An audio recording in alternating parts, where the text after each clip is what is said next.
Hello, everyone, and welcome to the first Court of Swords here for 2020. Max, have you played God of War yet? Oh, I knew that was coming. No, I haven't played God of War. Okay. All right. We'll check in next week.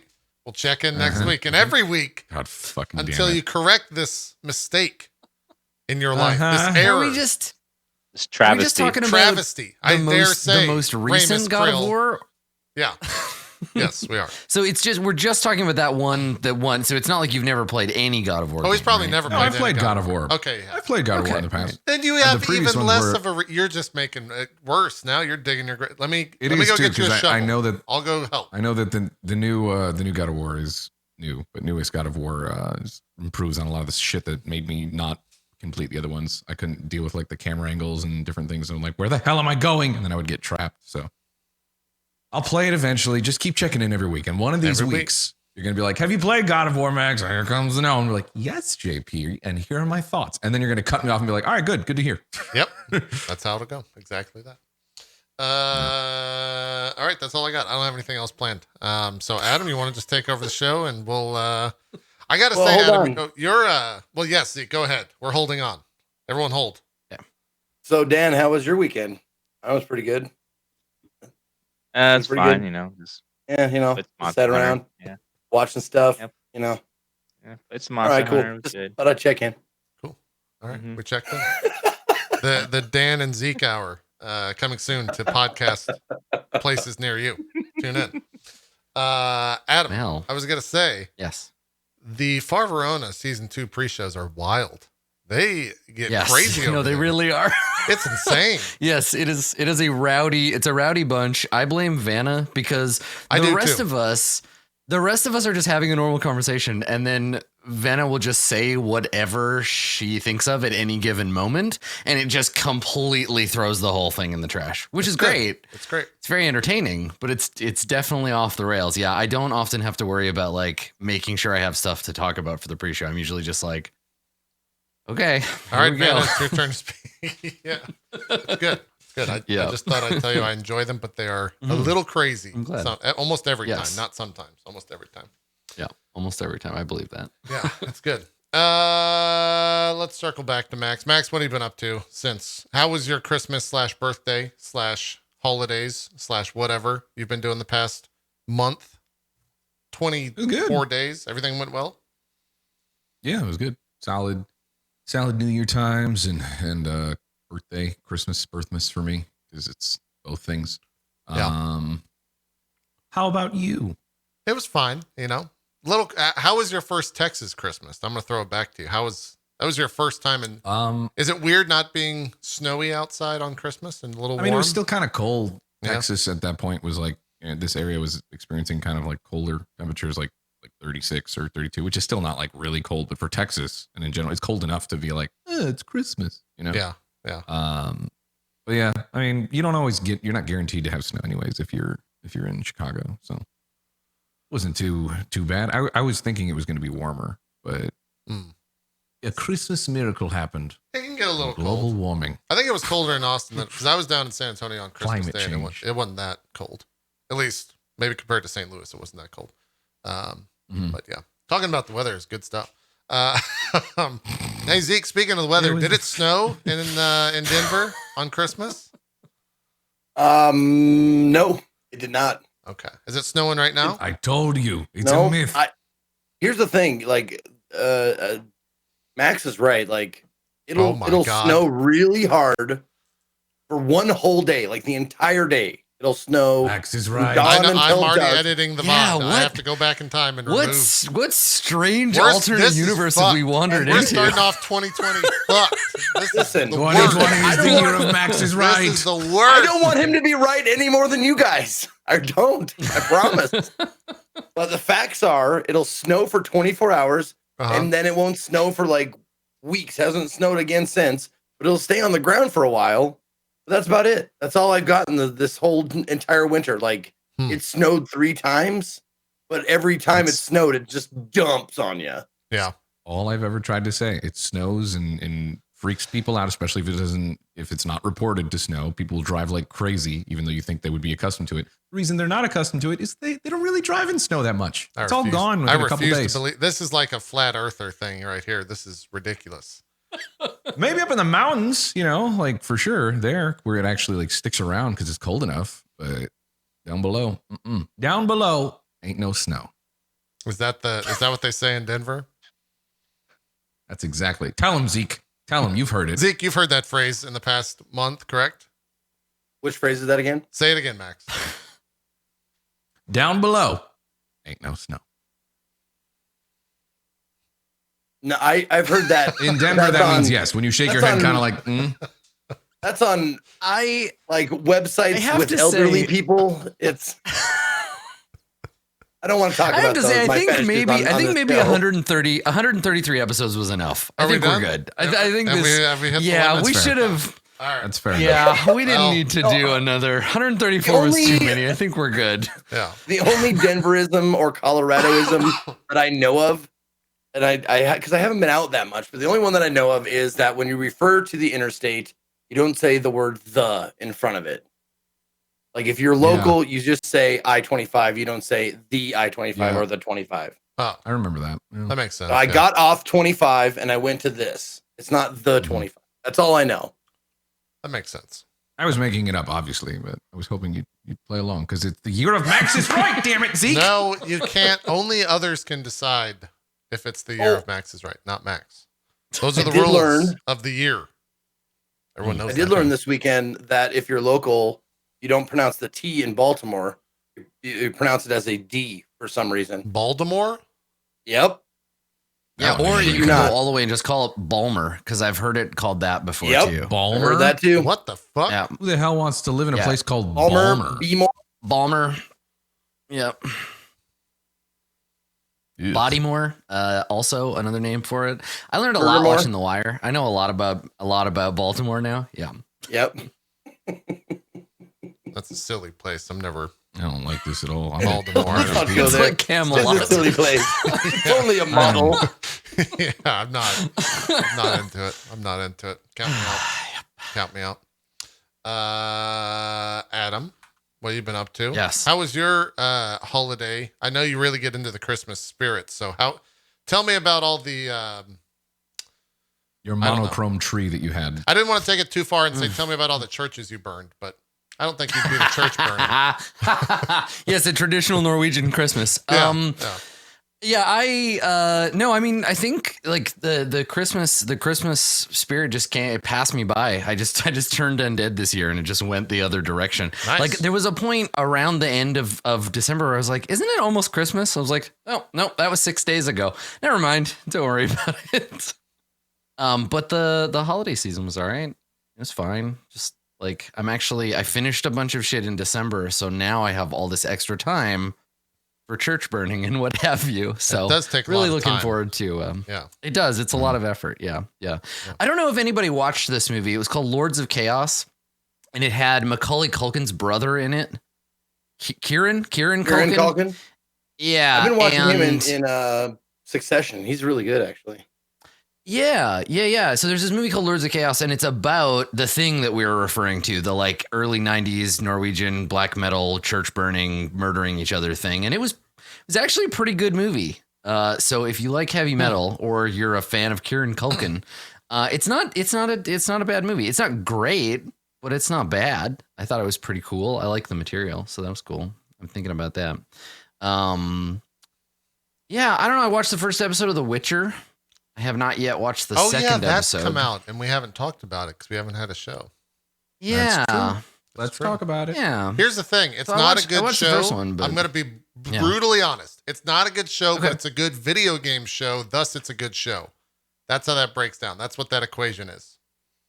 I've heard people talk about it that haven't played the games and they're confused. Like my inner Polak neckbeard is going to correct you and be like, Well, technically, JP, Don't it's talk based about the on books. a book. God damn it. It's based on a book, and the video game is also based on the book. So while there are similarities, it's not the same intellectual property. So, you can't really say it's a video game movie. It's really more of like a literary movie because it's, I agree with you, Zeke. Yeah, I don't know. It seemed not bad. It seemed like a fine, it's like a fine fantasy adventure like show. Yeah. If anything, I'm more excited for season 2 because then we'll be like, the first season was a little rough, but man, it really got good. Season Right. 2. That's gonna be the storyline. I hope. Well, yeah, I only had one episode in, but I was surprised at how much I like Superman as the Witcher. I expected him to be bad, and I watched it and I was like, okay, like he's fine. Oh, he's got this Witcher, kind of like I like so far what he's doing with Geralt in the sense that the video games I feel like took Geralt so super seriously, and it's clear that Henry Cavill is kind of like, yeah, let's play Geralt like a bit for laughs. We're allowed to kind of be like, haha, fantasy Batman. Look at him, his gravelly voice. Like I feel like they were aware of that, whereas the comics or the books and the games, and then maybe all of Poland altogether just doesn't have that same sense of humor about The Witcher. Yeah, which I quite liked. I thought that was fun. Yeah. I enjoyed it. Yeah. Speaking of media and Max being wrong, hey Max, remember that movie that you went and saw and you said wasn't that good, but then it won a Golden Globe for Best Picture and Best Director? Do you remember that movie? What movie? Called 1917. I said it was really good. I just remember you kind of poo-pooing on it. Like, it was all right. No. If you like more movies, not it was at pretty all. good. I said it was really good. Maybe I just misremembered because I just wanted you to be wrong. Maybe that's what's happening here. For anyone who's tuning into the show for the first time, again. This is a completely normal thing where we all just take turns gaslighting Max about what Max has or hasn't said. It's true. We're really working on getting to a point where we just start referring. No, we've done this already. We refer to him as a different name, and when he's like, "Guys, my name is Max," we're like, "Okay, Mike, whatever you say." We've already done that. You remember that? Well. Yeah, we've done that one. So yeah, that's true. I'm sorry, Max. We still love and value you as watch a person. No, I watched the Golden Globes and I saw that it won Best Picture and Best Director, and I was for some reason out yet? No, I don't think so. I think it comes out this week or next week. January 17th or something like that. Maybe it's next week. Whatever. Yeah, coming up soon. But it's really good. It's super good. It looks pretty good. I would heavily suggest. I think I remember saying that too before. If you'll enjoy that kind of gritty, raw, plus the way that it's the gimmick of it being like one shot is done really well. Like I think honestly, Adam will enjoy the cinematography aspect of it because it is good. Yeah. It's not like super in your face, like it's all one shot. Like it all fits pretty well. Also, another interesting transitions thing, are subtle. As we are now an entertainment focused show, Joaquin Phoenix won for Best Actor for his portrayal of Joker. His speech. Yeah. I immediately thought back to the Court of Swords pre-show where Adam and Zeke just took massive shits on that entire movie. I did say, and I think Zeke agreed with me, I did say that Joaquin Phoenix was the only good thing about that movie. I saw the director make a comment, I think either in an interview or on Twitter, where he said, people would have liked this movie just as much if it wasn't the Joker. If it was not connected to Batman at all, people would still have loved it. And the entire internet was just so confused. Like, whose ass does this guy have his head up that he thinks that that's the case? Like, yeah, my Angry Clown movie would have totally stood on its own merit if it weren't for, I don't know, Batman. Woof. Yeah. No, what you just said reminded me of like in Zoolander when Mugatu takes all the trash and puts it on like supermodels. And it's like, derelict. That's what they did. They put all this trash on Joaquin Phoenix. And he was like, look, I'm the best actor. Look at me. That was pretty good. Anyways, that's Court of Swords reporting on the Golden Globes. Tune in next year. Actually, tune in February where we'll be reporting on the Oscars. And bringing you the information live. Did you watch Ricky Gervais doing his Ricky Gervais thing? Yeah. Oh, it was great. Everybody in the beginning. It's so good. Yeah. It's good. I watched that live and I was just like, holy shit, he's actually going. He's going in. He's not fucking around. Great. He's just doing his thing. It made Tom Hanks look unlikable because he was just like the whole time. I don't know if I don't like these jokes. Tom Hanks unlikable is that's a hard. I'm just saying he was real stiff. Maybe it's because his family was there, but come on, don't bring your family when you know Ricky Gervais is hosting. Come on, what are you doing? He definitely did one of the like type things. He was a little bit deer in headlights for sure. It wasn't like a surprise, right? He does that every time he does one of these. Right? No. It wasn't a surprise. He literally came out like here we go again. Don't worry, it's the last time. I don't know why they brought me back, but it's the last time. Yeah. And then they had like the whatever his name come out, the whoever runs the fucking Golden Globes.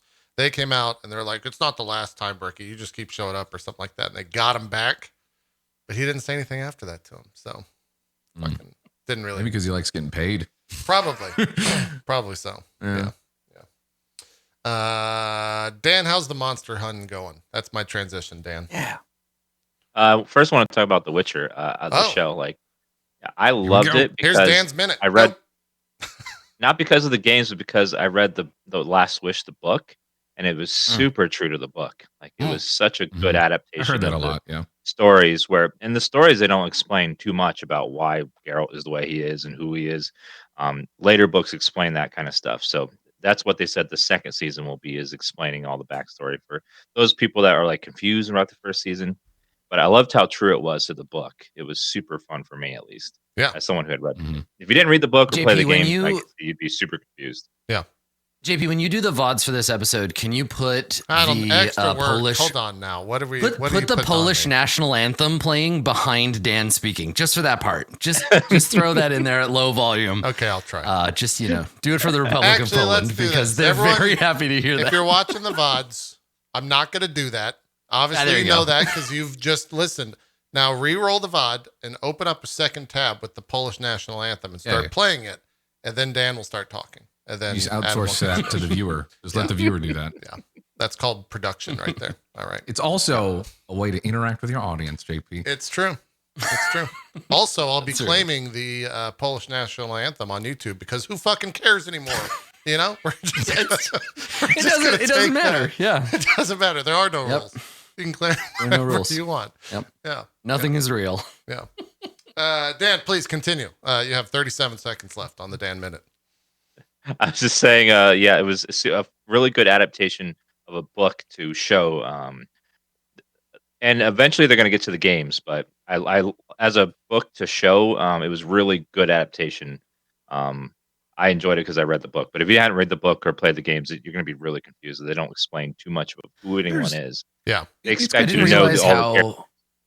Yeah, I didn't realize how old, how like far back in the timeline it is. Like that, there's this kid running around the whole half of the first episode. I'm like, who is this kid? And then I was like, oh, it's Ciri. Oh, wow, this is set in a completely different time than I thought. Yeah. It's cool though too because as JP said, it's a really good like video game show. I think it's pretty good on its own, but I do think you'd have a lot less attachment and awareness of what the fuck is happening, as Dan's saying too. But the fact that it is set so far back, we know that there's good shit coming up because that good shit is already been exposed to us. I mean, it's not like, what are they going to do for the second season? I hope they don't run out of ideas. There's a whole lot of source material to draw upon. And he's got to finish the last book. He hasn't done it yet, so we'll see how they can do with that. It's illegal. It's illegal to finish a fantasy series in the year 2020. You can't. If you try, they will send the assassins after you so that Bryan Sanderson can finish your. You know what? This is really more of a DJ Wheat joke. I'm gonna save it for the weekend, and I'm gonna try it again then. Yeah. Try it again. Yeah. Let them know. I was surprised. Well, not surprised because people just like to hate on things, but there were some people that I like follow that are like friends of mine. They're like, this is dog shit. This is complete dog shit. I'm like, even if you don't like the show, it's not complete dog shit. Like, what are you doing? What are you saying? I love it when people say something's dog shit and then give no support to it at all. It's just like, it's trash. That's going to be my new thing. God awful. I'm just going to tweet out, that was dog shit. And then that's the tweet. That's it. There's nothing else. No explanation. It's not perfect by any means, but I don't think it's shitty. Yeah. I like The Witcher about as much as I like The Mandalorian. And I was like, am I just not like enjoying things anymore? Am I not enjoying life? And then I watched the fourth season of The Expanse and I went, no, I know this. I like this a lot. This is great. This is fucking fantastic. Okay. Now I know I'm not just dead inside. Like The Witcher and The Mandalorian were kind of meh for me. Mandalorian was neat, but it wasn't amazing. But It again, had that was another better show that a lot of people were just like, it's stupid. I fucking hate it. It's awful. The episodes Like, were better than the season, if that makes sense. Like episode 1 through 3 and episode 7 and 8 were like, that should have been the show, not like the weird adventure every week type deal. When that first filler episode hit, you're like, oh, this is a filler ass episode. Yeah. I was fucking expecting Xena and Hercules to show up in that 4th episode. It was that. Yeah, there's one episode that I think is universally reviled as like a slap in the face to the rest of the episodes where you're watching it. And that feeling, Max, that you said it's exactly right. Where you're watching, you're like, wait a second. Oh, this is really bad. Whoa, what the hell? And it's confusing because the episodes around it are pretty good, but that one episode's not Baby Yoda's good. eating soup. True. True. They just need Taika to direct every episode because his bits in the final episode were like the Stormtrooper bit. Shit was great. That was one of the funniest parts of the whole show. One of the best parts of the whole show as well. Where they're just taking pot shots. Yeah, they show them being like dicks. Like, what are Stormtroopers up to? Yeah, they're just punching Baby Show me Yoda what's in the bag. and missing. Fuck, that part of the episode was so good. It felt like amazing. A fucking Tom Stoppard play where they're just like waiting for Solo. Like they're just standing there just shooting the shit. And I was like, wow, we have not gotten this much like interaction between Stormtroopers since ever, I guess. It like, felt weird great. watching it, really but in a good. great way. I was like, can they do this? Are they able to? They dragged it on so long too. Yeah, it was like way longer than you would have expected. You're like, okay, scene's over. And they're like, nope, still doing it. Yeah. And then the bit where the fucking droid rushes by was even funnier because they let it draw out. So it was a great episode. Probably the best one of the whole show. But everything else still stands. And I agree with the show's had its lows and highs for sure. Yeah, I think you're right, Zeke. What else has come out since the 17th of December? Or what else have we watched or played? Did you finish Watchmen? No, I'm still on the sports kick. I started watching HBO documentaries now, so we're just that shit was so fucking good, Adam. Oh my god! Oh, dude, it's so good. Lindsey Vonn, man, she was just incredible. She can't get the last 87th win. It's just insane documentary. It's so incredible watching that skiing. Nobody's talking about your sports documentaries. Get out of here. I tried to make a hockey metaphor earlier today, and it was the most awkward thing. I think we might be. Yeah, it's because it's good. Yeah, I think we are.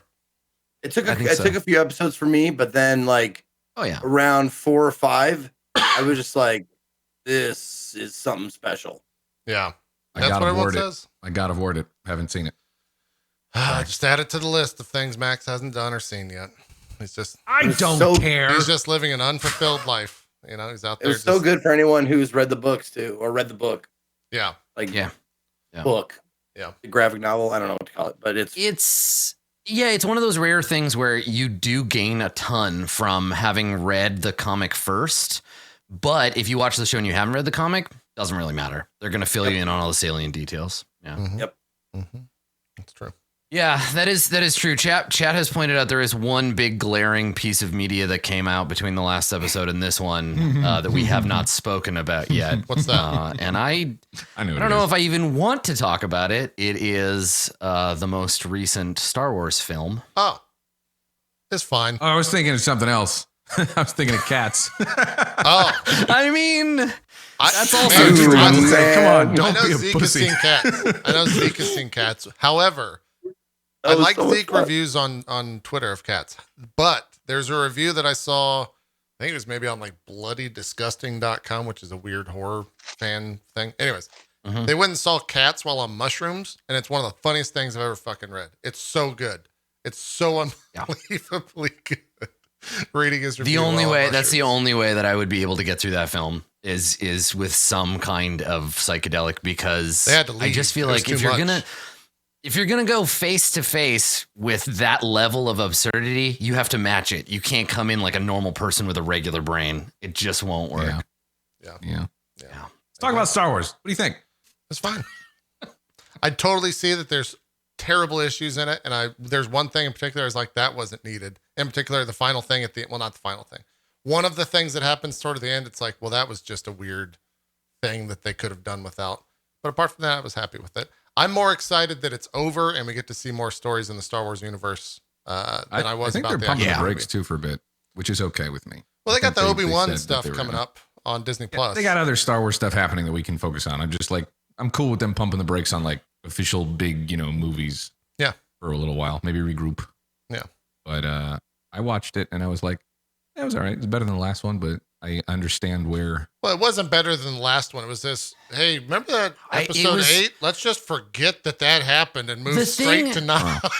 Yeah, the thing that upset me about it, and really the only thing I think otherwise it's just a mediocre Star Wars movie, which is like kind of how Star Wars is these days. But the thing that bothered me about it was awkward to watch because there are moments in the script where you could see J.J. Abrams look over at Rian Johnson and be like, "Fuck you," and it's like actively just being like, that thing we said in the last movie, nah, don't worry about that, we lied, let's do it again. And like Star Wars has always had kind of some of that going on, but it felt really aggressively like we're trying to undo the last movie, and that it was hard to watch seeing that thinly veiled. It was hard for me not to think that as I was watching it. It's like, wow, they just really don't want to like talk about the last movie at all. It's weird. It's really odd. It would be like starting Return of the Jedi with Vader being like, Luke, when I told you I was your father, it was a metaphor. I'm not really your actual dad, Luke. I didn't mean it. What I meant was I'm your, you see, so just ignore what we said in Empire. Don't worry about it. And then George Michael's father figure plays like, yeah. Great. Yeah. I'll be your father fig, put the tiny-handed man. With me, what I meant is I'm your daddy, Luke. I'm your leather daddy. That's okay. You know what? I can get behind a Return of the Jedi recut that is leather daddy Vader. I'm into it. Leather daddy Vader. Yeah. There's already a bunch of leather in his outfit. It works. That's what I'm saying. Also, nobody gets behind leather daddy Vader. You know he's a top. Come on. Some holes cut here and there. Works. Glue you know on about that, Adam. Helmet. Perfect. Who you are at work a lot of times is the opposite of who you are in the bedroom.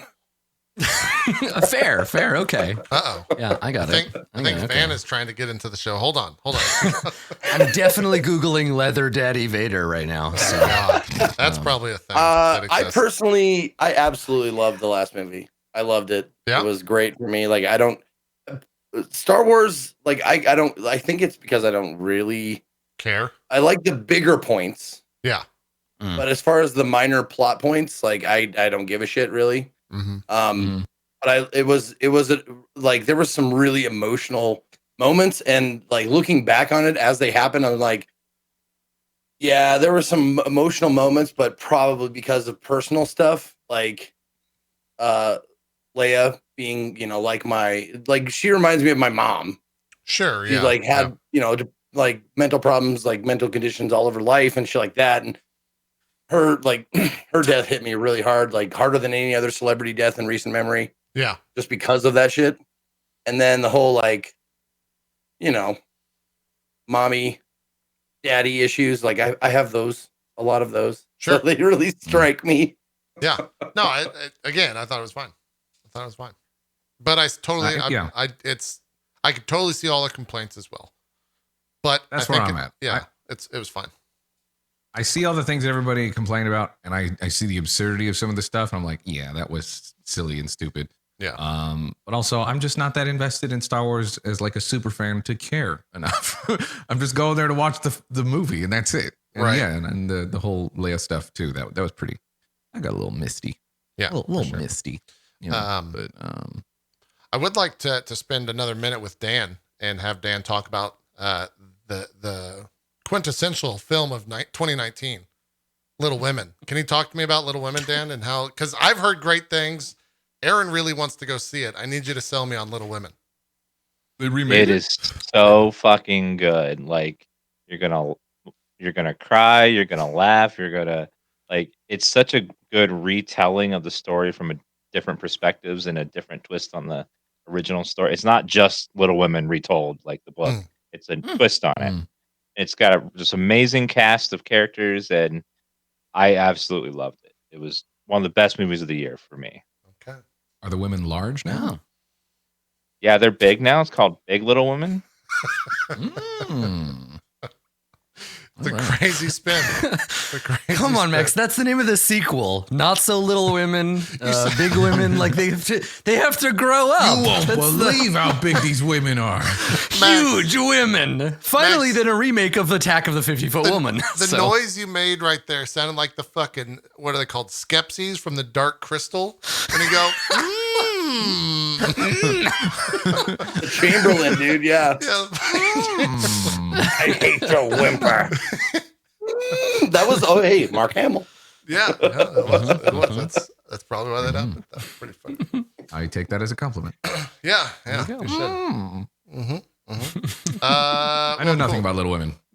Obviously, I know nothing about it. I just know that Aaron Original really wants to go see it, and I was kind of like, let's put the brakes on that for a second. I think you would even like it, JP. I think I'm sure it's a good enough movie that you would like. Yeah, I probably will. And that's that. That's our JP? pre-show. Everyone, we're good. Nope. One more thing. All right, one more thing. How you doing on diners, drive-ins, and dives? Well, actually, no one cares. Have you pumped the brakes on the drive? God damn it! Actually, I've put the brakes on diners, drive-ins, and dives, and now my new go-to trash TV show is a show called Botched. And this show, Botched, surgeries is like this cosmetic surgery show where they go and like fix these fucked up plastic cosmetic surgeries that have happened, and it's great. It's really good. The premise of the show is actually unbotching. But okay. But yes, it's because the title is very clickbaity in the sense they don't of like, just like go and fuck up people's plastic surgery. Go, surprise, your boobs are lopsided. No. We accidentally I thought it was like a Ashton horror Kutcher sequel. You got I thought it was just like punk. Their eyes like drooping down. Let's show her reveal, like the big reveal. It's the Dr. Nick reality TV show, right? It's just like we get an unlicensed, incompetent plastic surgeon, and then we get some people who can't afford plastic surgery, and then we just see what happens. Woof. No, thank you. They can't do anything about it. They signed a thing to be on TV. It's fine. Yeah. Anyways, that's where my trash. That and sports documentaries. I watched one with Belichick and Saban. Belichick, of course, the coach for the Patriots, and Saban, the coach for Alabama, and that was pretty good. It's pretty good. And now I need more documentaries to watch. So I got to get in on the 30 for 30 thing, the ESPN stuff. I think they actually have a Bulls documentary coming up in like a month or so. I was just going to tell you, as somebody from Chicago, there's a big Bulls documentary talking about the 90s Bulls and all that stuff that I'm so excited for. I think that's coming out pretty soon. One of a very, very few sports franchises that I know anything about or remember caring about. I'll watch that for sure. Yeah, that looks cool. Yeah. So I don't know where to watch. Like, does the 30 for 30 stuff, is that on like Disney Plus? I don't know where to watch that on an actual TV. Maybe like YouTube TV would have that. I don't know. I haven't done any research yet. So once I do, I'll get back to you guys. Role play stuff. We should probably do some of that and talk about some of that. What order? Yeah, what order do you want to do this in? Do you want to do the recap and then goals and then the thing, or do you want to do goals then Let's recap? do this first and talk about our new merch. Oh yeah, that works too. The Role Play Spectrum shirt. You can get it now. I don't know the link though. You'll have to get it from the chat. No one knows that this is a nice looking shirt. Yeah, you can even click that and it'll blow it up. And then there's the shirt right Actually, there. It's on there. Yeah, there you go. What are the banners there? What are we seeing there? We got a little space, a little Far Verona. A little spacey Far Verona. There in the center. Mm-hmm. And then a little more space, but red, because Star Wars. Nice. That one was tough. That one. Like it. Yeah. So it's been linked in the chat. There you go. We'll get an actual command and stuff for that. But this will only be available till February the 4th. And then it's done. And it's taken down. So if you want to grab it, you got like a month. We'll be promoting it as much as possible. I wonder if is there a national flag with those colors in that order? Maybe Christmas Island, yellow. Maybe. Are you making shit up? Christmas Island is a real place. I don't know. It's what the Romania. flag looks like. It's Romania. It's the Romanian flag. Really? Is the blue, yellow, red? Yeah. Well, this one's for you, Romania. You know, they're doing good things there. Romania, inventors of the vampire. Thank you, Romania. There you go. Mm-hmm. I really like that design though. I like the silhouette blending into each other and it's part of the banner. It's really cool. Yeah. Aaron did that. Shout out to Aaron. Anyways, let's do the recap first, Adam, and then we'll do goals. Okay. So that we have a reason to. It just we have context. I don't have any other reason. On Court of Swords, a terrible battle between Bahath, spirit dragon of flame, and an unnamed shadow sorceress dragged from her void-born home ensues within the psychic battlefield of Ramus Krill's mind. There is nothing Maharib and Berg can do for now but wait as the ritual takes its course. Within, a struggle for life takes place as two terrific powers match wits and brutal strength. In the end, fire extinguishes Shadow, and the woman we knew as unnamed, Shadow Sorceress of the Void, former servant of the Mara, is gone. Gone before Ramus could grant her name, Zidani. Instead, the vessel is inhabited by Bahath, who has not known flesh in a very long time. Maharib readies his axe to end what they began, but stays the blow when Berg intervenes. The reaction between the hammer of heaven and the wicked edge of the void is nothing short of calamitous, a terrible force that shakes the cavern. Ramus saves the party with a quick application of divine magic, protecting them as a conflagration fills the cavern with flames. Vani awakens, possessed now not by Agni, but by another aspect of the Lord of Fire, the Hearthkeeper, Tohil. Tohil explains the party must decide what is to be done with Bahath. He is weak and may yet be tempered. Ramus attempts to bind him with magic, but the dragon will not be bent, desiring nothing more than to bathe the world in flame as an aspect of destruction. Caught yet again between the two sides, this new entity and an old menace that is Gravedirt, the party retires to begin planning what will be done about all this resurrection. All right, Adam, let's do the goals. Okay. All right. So I have goals from everybody from the last session, so I'll just check in and make sure that they're all good. And then I want to talk a little bit about our 2019 Court of Swords stats because we have some fun stats. That's right. To talk about. So okay, Ramus, I have your goals as find a means to enhance my ability to speak to others. Right. So you want to find a way to convince people to your religion. So you want to improve that skill. Recruit a proselytizer for harmony. So find somebody who can kind of act as your major domo and go out and spread the good word. And then convince Maharib that harmony is the future. Those sound about right?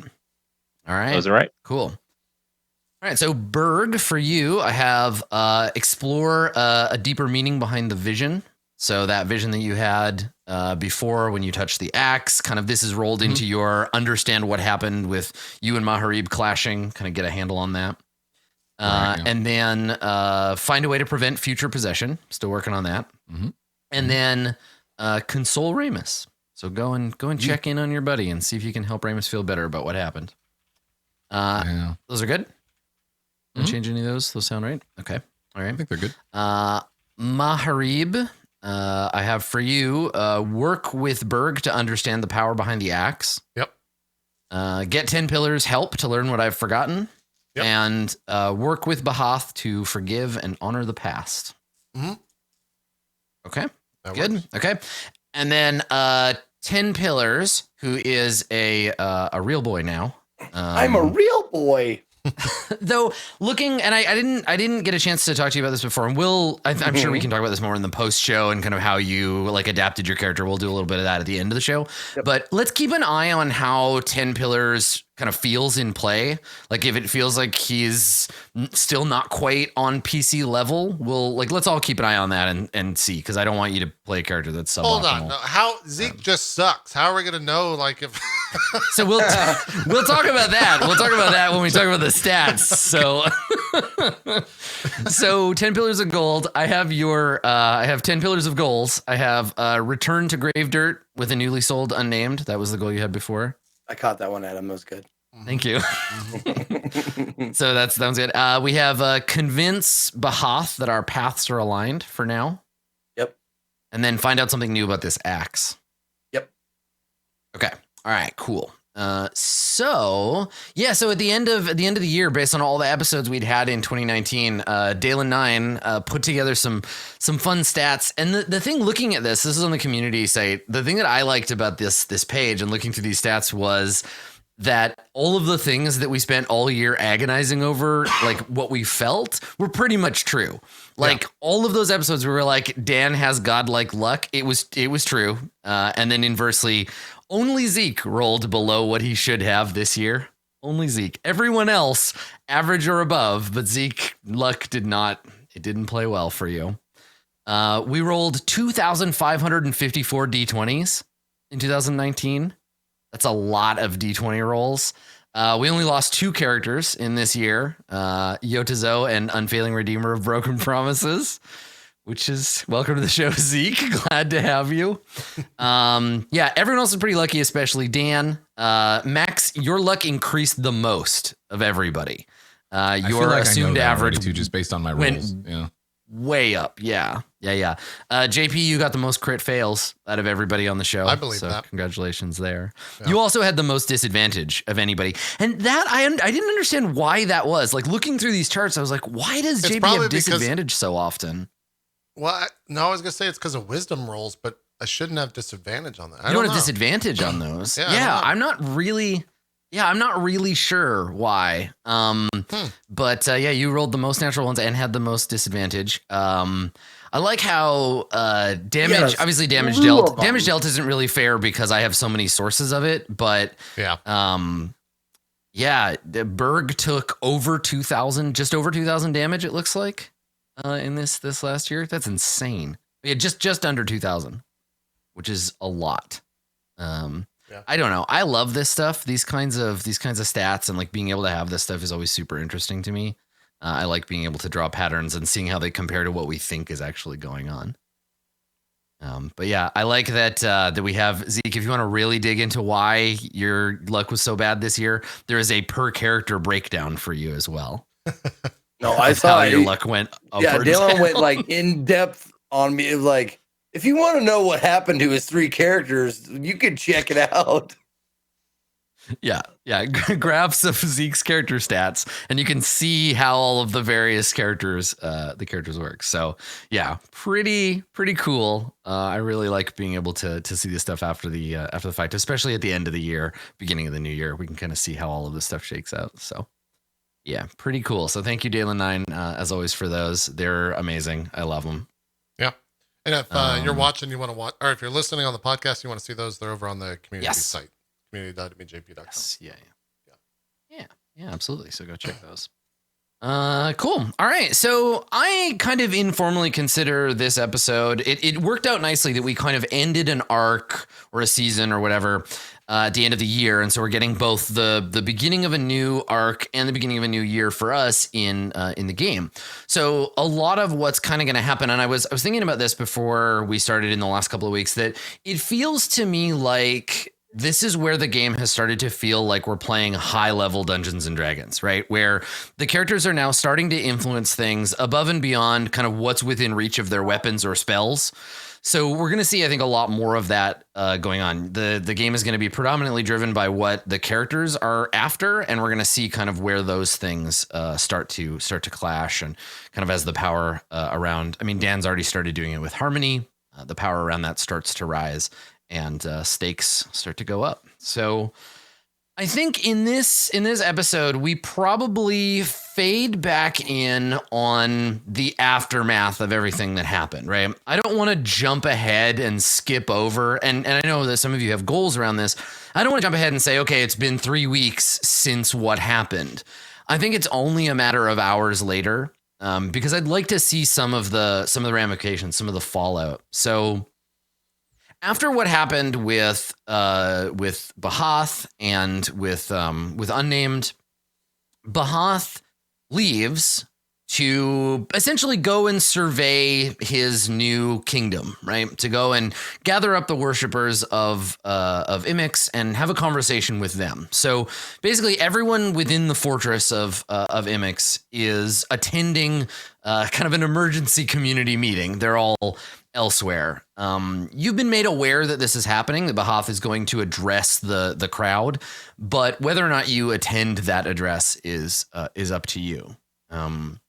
I think probably when we begin the episode, I think the person we would stick with would be Ramus, right? We would fade in on Ramus. So Ramus, after everything that happened, after the ritual, after acting as a battleground for this failed reincarnation, and knowing what lies before you, the Herculean task that you have lying ahead, what do you do? Where do we find Ramus after all of that? So is this like pretty much immediately after, or like how much time has passed? Yeah, I mean, like a short amount of time, right? Like it can be a few hours. It could be, I think within a day probably, because I want to make sure that it's all still kind of fresh for the characters. Yeah, I think Ramus is just sort of sitting alone in the woods, just thinking and reflecting and just planning and remembering Zidani in his mind, and like he's grieving basically still that she's officially gone. So he's just sort of sitting there in quiet contemplation, remembering about her laugh, the way she used to always sass him when he would say something, like little memories like that just flowing through his mind. Yeah. Okay. So Berg, because obviously you would have noticed, but when Ramus leaves the temple, right? And Ramus, I don't know, do you make an effort to sort of like slip away, or do you just immediately leave and not explain why? I just think I leave. I think I'm okay. I'm still hazy. Yeah. Yeah, so Berg, you would have seen Ramus like walk out basically after everything shook out. You're all kind of left alone, and Ramus leaves the temple fortress. He just goes. Did you follow him, or do you leave Ramus to his own devices for a while? Yeah, I think Berg would follow him at a distance, just to give him a little bit of time at first, and then to monitor, see what his like kind of state is like. Not only just to help console him, but also to make sure he's not going to do anything stupid. Yeah, because he doesn't know exactly. You know what I mean? People do dumb stuff when they're extremely emotional, so he just wants to make sure he's okay. As you okay were as in this, I mean, you've been. I was about to say if you were in this position, but we've seen you in this position before, where you were like connecting to someone and then you lost them. Do you remember? I feel like Berg was in the middle of a fight, and so didn't really get to process that. But yeah, so that's what you see. You see Ramus. I imagine you're out in the jungle if you've gone far enough away from the fortress. So you walk down the side of the mountain, down through the hills, and out into the jungle. And Ramus is probably in a clearing. Sitting on a fallen log. It's oppressively hot at any point during the day, and that's what you see, Berg. You see Ramus kind of like, and you watch him, right? Because you're keeping an eye on things. Are you? I guess Ramus, are you aware that Berg followed you, or not? I think like I probably know he's there, but I don't really care. Like Berg's always around. I don't mind it. He's the one person that I don't mind is around me, even in these moments. Okay. So Berg, do you say anything, or is this more a scene where we kind of like fade in, we see the two of you, and then we fade out? Or do I think you Berg, after a little say bit, something? We'll walk up behind and say, Ramus. Yes, my friend.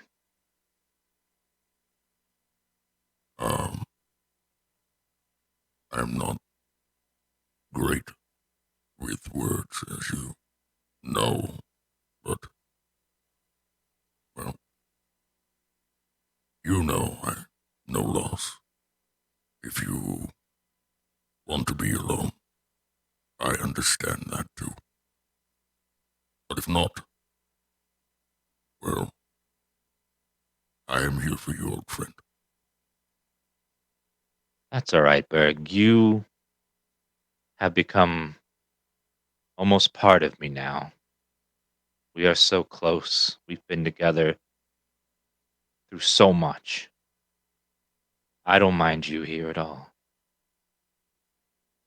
But I did want to ask you, does the hurt go away?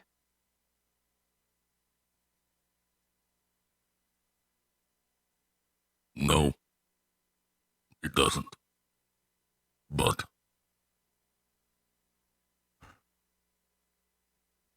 you learn to put it in a different part of you. So, in a way, yes. Like a little box that you move over out of view. But it's always there. And sometimes it comes back and the box opens. You just learn to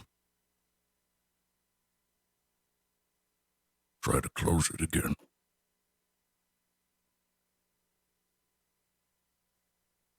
So it's like trying to put a cat in a cage.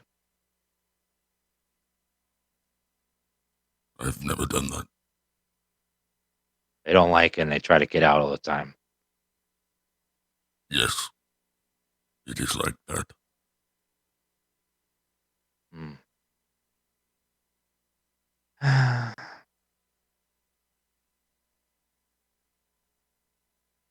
Did, and do you feel angry about it too still?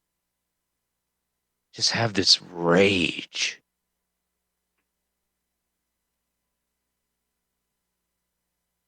Of what? Everyone I've lost, or I just want to make everyone that harmed her burn.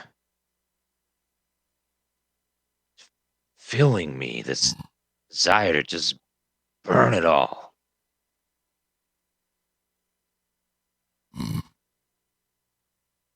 that I know well. Time and place. Use the rage for good at the right time. If not, well, I don't want to see you like that. Because I know that too.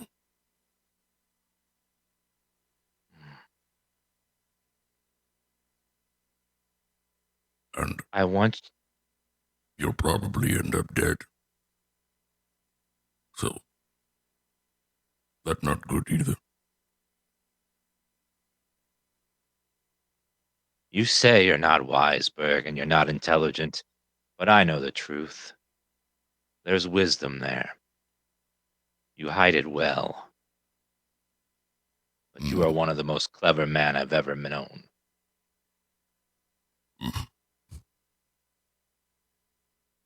Well,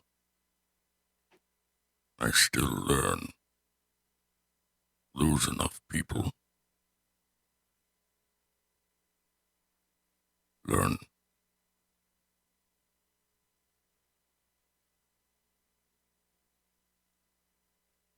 She needs to die. She hadn't sent us to that goddamn shadow world. None of this would have happened. She knew what she was doing when she sent us in there. I am tired of her, and I want you to help me, Berg, to slowly build up something that can challenge and defeat that bitch.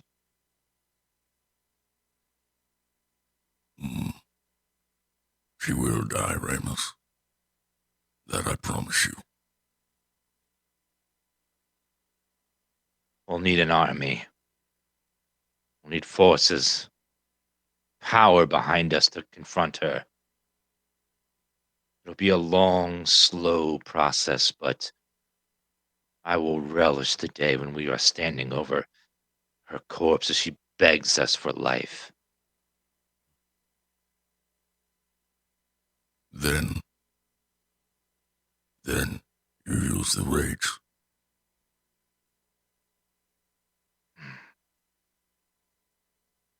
And I will There's too. no one better to teach me all about rage.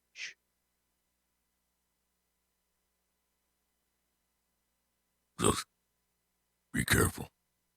Keep it checked.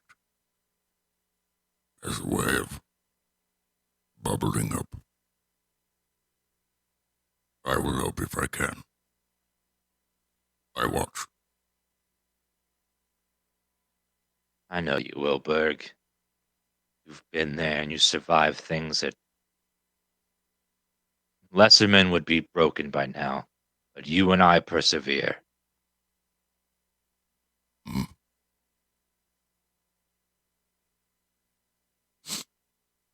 Well, I'll leave you be with thoughts. All if you need. It's okay, Berg. I want some fucking noodles. You hungry? Berg like cracks a big smile. Yes. That. Let's go get. Excellent. Okay, cool. Yeah. So the two of you, you head back up towards the fortress, and hopefully all of their religious business will be over by the time you get back, right? Because you're an hour and a bit away. It's a slow walk back up, and I think that as the two of you are climbing up through the hills, the sun slowly dips behind the horizon, and that oppressive heat starts to fade. Right, you can feel the sweat cooling on your neck as you climb up into the mountain, and you can hear the day's birds and animals of the jungle start to quiet and get replaced by the sounds of night, when you hear insects instead. And you make your way up into the valley in the mountains where the fortress is waiting. So obviously both of you take inspiration from that scene. Meanwhile, in the fortress, I think Maharib or 10 Pillars, I'd like to have a scene with either both or either of you. What happened after the chaos? Where did either of you go? Right, there was kind of a moment where it was like, okay, team, we all need to process this, and you sort of break. Where did 10 Pillars and Maharib go after that? I followed Bahath. Just to make sure he didn't go and start murdering everyone in that sense. Like, I still have my,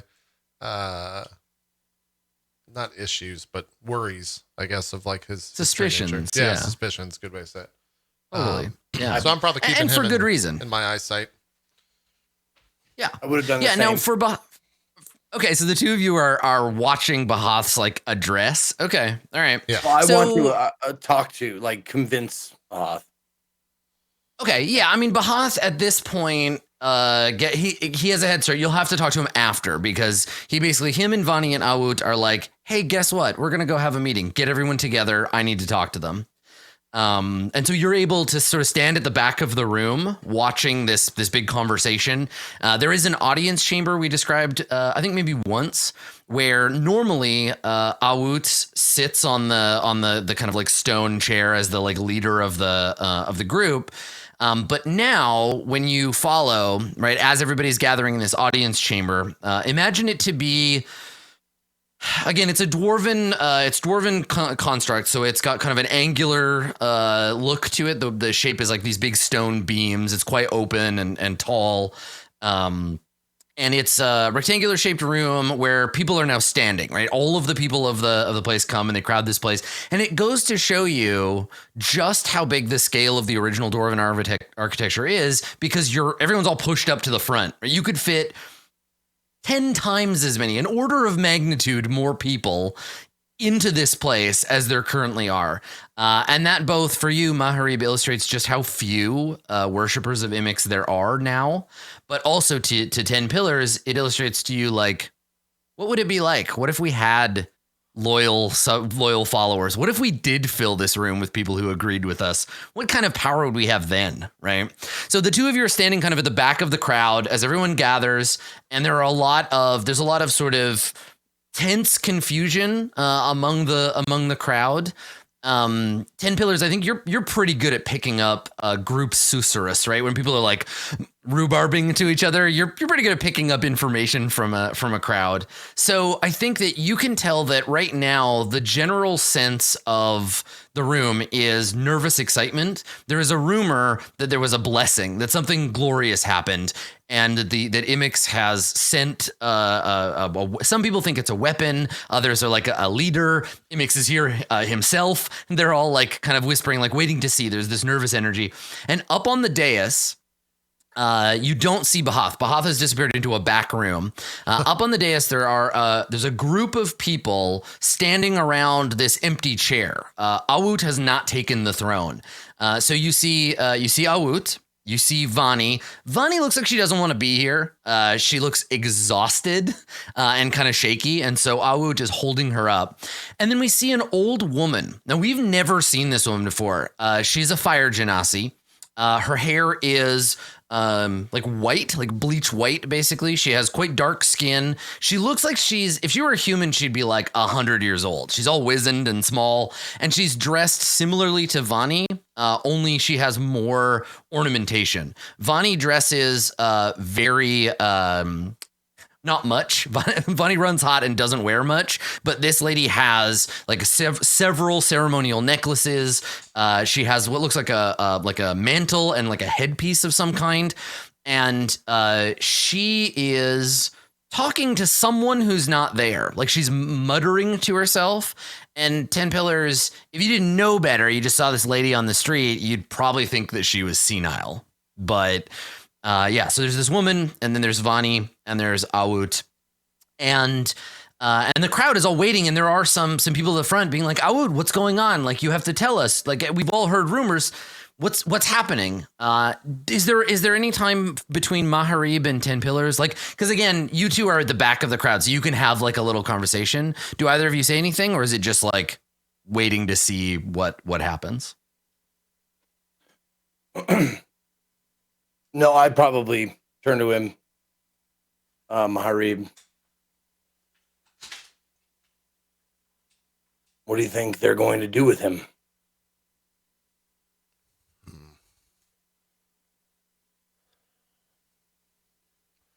I'm not sure. Probably prop him up to be a sign of Imix or something.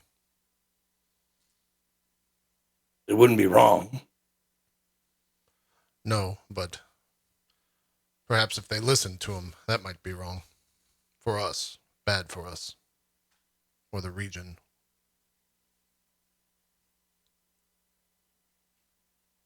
Do you think Bahath was telling the truth about what he really wants? I have no idea. Everything I knew about him, I guess, is gone. It's one of the reasons why I'd love to speak with him after all this is done, but I don't know what to expect. I'm sure he has his own motives. What do you think about using him as a weapon against the armies of Gravedirt and her ilk? I don't think we'd be using him. He'd just be agreeing to side with us. He's far too powerful, I think, for that. Even in this fleshy cage that he lives in? Maybe so, but who's to say what happens when that dies? Does he escape? I mean, he's a powerful soul. Can I do like a religion check to see what happens when like gods inhabit? Yeah. Yep. Okay. Religion or Arcana, and you can do it with advantage because you're both talking about the same subject, so it's equally likely to trigger something in Maharib's brain. Okay. Ooh, crit. Hey, crit. 2020. Look at that. You've blessed Court of Swords with your glorious luck. Nice work. First roll is a 20. Oh, that's the first roll of 2020. That's the first roll of 2020 for the show. So you turned it right around. Nicely done. The same last year? No, last year was it bad. last year or 2 years ago? It was a double crit. Double crit was the year before. Yeah. Okay. That was the year before. Yeah. So you and Marcus both turning your luck around. Nice work. So yes. Okay. So here's the deal. The two of you realize this and put this together in your mind. So whatever I tell you, assume you both know this kind of at the same time and can continue the conversation from there. Okay. Plus, if you have questions, you can ask me. So here's the thing. The way that it is currently understood, the body, which is to say a human body, but the word human doesn't translate the way we think it does. That means gnome, dwarf, elf, like anybody with a soul. It's flesh that contains the two-part soul. When the body can no longer sustain function, either because of age or violence or whatever, disease, the body dies and releases its hold on the upper soul. Right? The upper soul then goes to heaven to be cleansed and is reincarnated according to what it learned in its time alive. The lower soul is slowly broken down as the body decomposes, which is why we cremate bodies, because it makes that process go more quickly and it doesn't allow people to influence or mess with the lower soul, which is what gives undead their power, right? An undead creature is a body whose natural decomposition was halted or interrupted, as with the soul, and it is bound to the desire of the Poe. So this is why undead creatures are often they're often inspired by or driven to pursue base needs, right? They want to eat, they want to wreck stuff. They have a very kind of low level understanding of how to exist, and that's because of that. Now, an object. Now you don't have the information that you need to understand, because nobody does, how a person from the void works. But a magical object is created in one of a couple of ways. You create a vessel. Sometimes it's a sword or a ring or a staff or whatever. You create the vessel. You enchant it with magic. You find a soul that matches in some way, right? So if you're trying to make a knife that kills people better, you could find the soul of a murderer or the soul of an assassin. You could ritually separate their soul, both upper and lower, from them, and then you use magic to move it into that object. You can also do this with elementals, demons, spirits, the fae, all of the things that make up the spectral realm of the universe, right? So you could capture a god, you could bind an elemental, whatever. Same fundamental process. You take that creature, you bind it to the thing. So Bahath used to be a sword with the spirit, the all-in-one spirit of the dragon Bahath, bound it to a sword, right? So that's what that item was. So what you've kind of got now is a golem or automaton, kind of, in the sense that the body that you got from the void is the sword or the ring or the staff, right? It is the vessel, and you have poured Bahath's essence into that vessel. So killing her is either going to be just like killing a person, and then Bahath is released and becomes a spirit form again, and either becomes one with Imix or reforms as a dragon. Gods can't really die. Or you can't kill her anymore, according to normal means, because sometimes magic items need something magical to break them, right? Right. She might be invulnerable now to what you would normally expect to kill a person. So she's a magic item, basically, now. There may be rituals to dispel her, right? You want to treat her more like a golem or a magic item than a person. So that's something that both of you know. The taboo against binding varies depending. Heaven hates it. Heaven is like, never. Enchanted items made with the spirits of gods or mortals is super wrong and illegal and bad. It's a corruption of the soul. But I think amongst primordial worshippers, because gods like Imix can kind of break off pieces of themselves without diminishing the whole, it's a little more allowed. There are definitely stories, Maharib, amongst your tribe of like people whose shaman, bind a particular aspect of their god into a weapon. They use that weapon to defeat some foe of the tribe, and then ritually break the item down later to return the god to its natural place. So that's where we're at as far as Bahath / former unnamed. And also, because I saw some people asking about this and I wanted to be clear, you can use any gender now to refer to Bahath, Bahath is their name. Unnamed is gone. So Bahath is their name, but you could say he or her or they. It doesn't matter. Bahath doesn't care, and they're both true. So yeah, that's what the two of you know. Just you would know this already. So the pause in that conversation only lasts a moment. 10 pillars, you have that information. Is there any other things you wanted to know, or do you just carry on from there? When you say treated as a golem or a magical item or something, that signifies like possession, like less. Or not. She's not possessed because what? And if you ask Vani or Berg about this, no, not her being possessed. She is my possession. Oh, like could you attune to her? Yeah. I don't know, and I don't know that you would either. Okay. But yeah, it's tricky. In the same way that Maharib, you have a weapon that is not sentient exactly, but it certainly is willful. Yeah. And while you are attuned to it to gain access to its powers, sometimes it still is like, hey, stop that, or like, hey, murder that person. Right.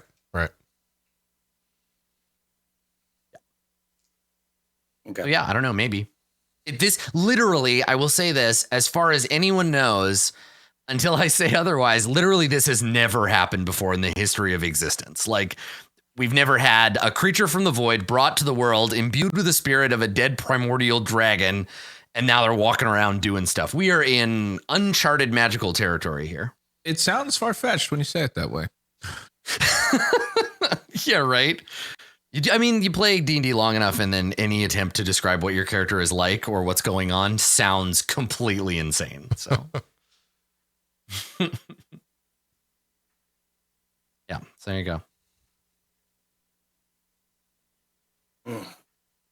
Well, we have a lengthy discussion regarding those things. And then I bring that up to Maharib. So I've never heard of anything exactly like this before. But I'm wondering if the body is just a vessel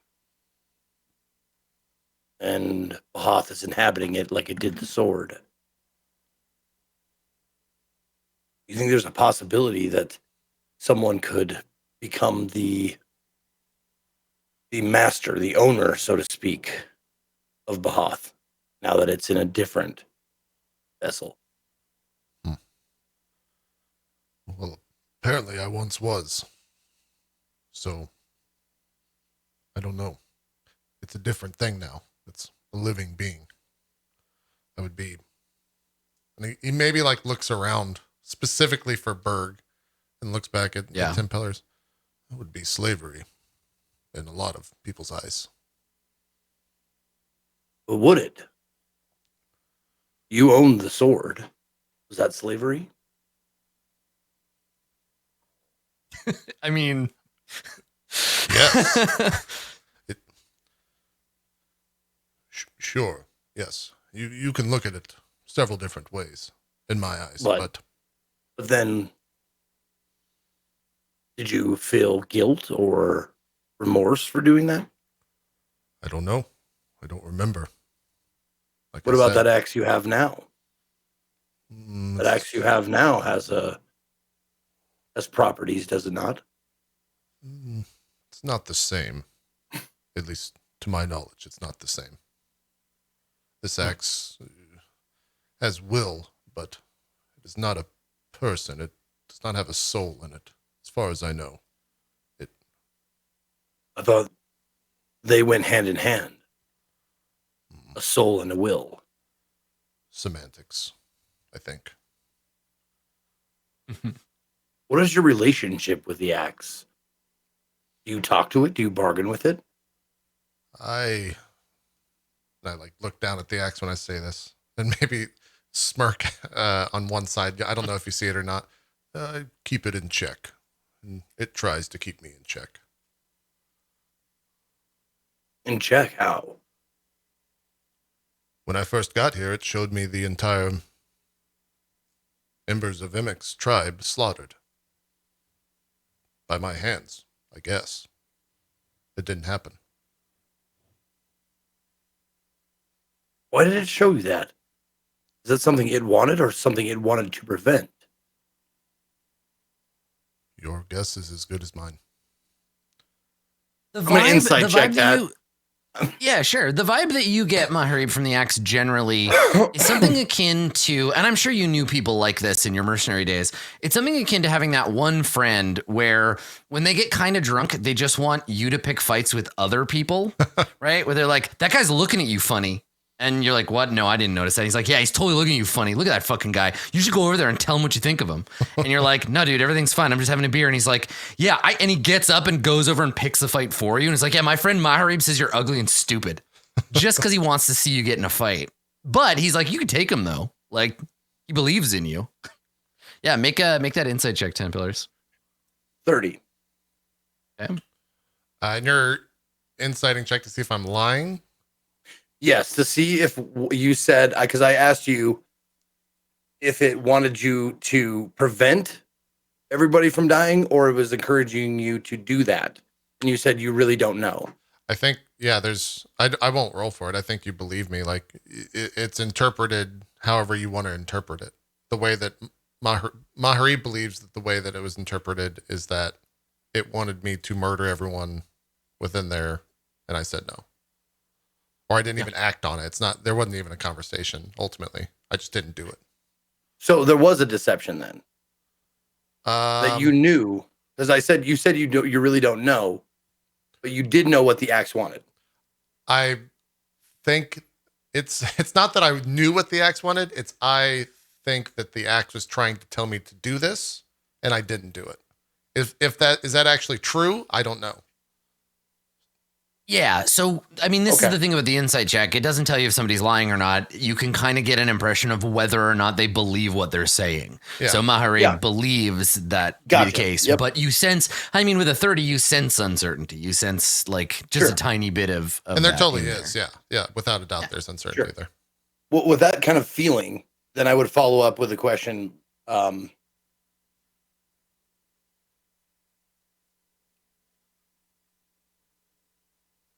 Does the axe, does it give you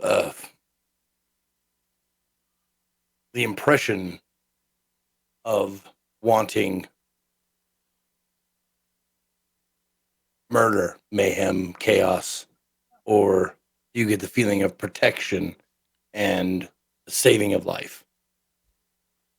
Before you can answer, Maharib, there is a brief flash where you see 10 pillars in front of you. But his head is in his arms and he's still speaking, but he's holding his own severed head and blood is squirting out of his severed neck. Yeah. Just for a second. It's great. Cause I was going to say like, there's a pause for Maharib to respond and that not because of that initially, but that definitely flashes. And you kind of get like, there's like 5 or 10 seconds of just like no response.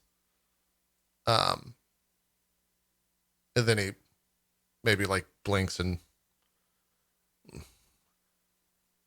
I don't know. I have successfully willed it to stop. And in other times I have had it show me or tell me things about a particular fight that may have occurred, or rather that I wanted to occur. But other times I'll notice my hand will simply find its way to the hilt. And I don't remember willing that to occur. It's a mystery. One that I hope does not result in a death I did not want. Do you fear the time, if it happens, that you cannot sway yourself from what the axe wills you to do? That time has already occurred. When I first journeyed here, when we returned to this world, I found myself sitting by a campfire. It was trying to will me to do something. But one of the original pacts that I took upon getting the weapon was that I'm here to protect Ramus And the axe knows that I need to be alive to do so. So I put the axe to my neck. And it stopped.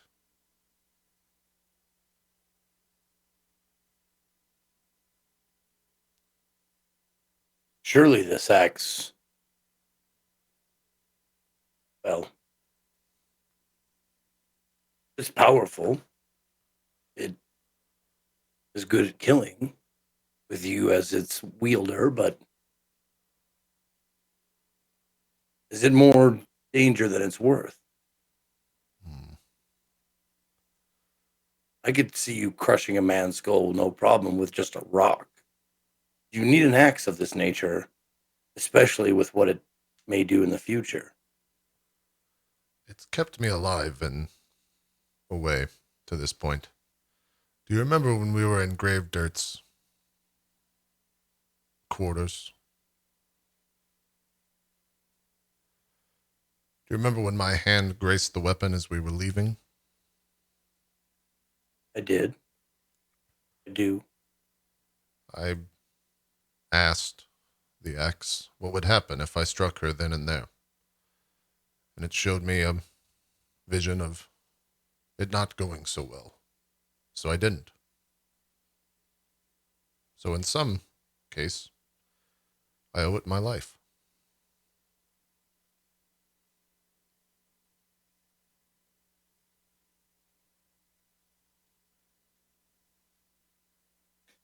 You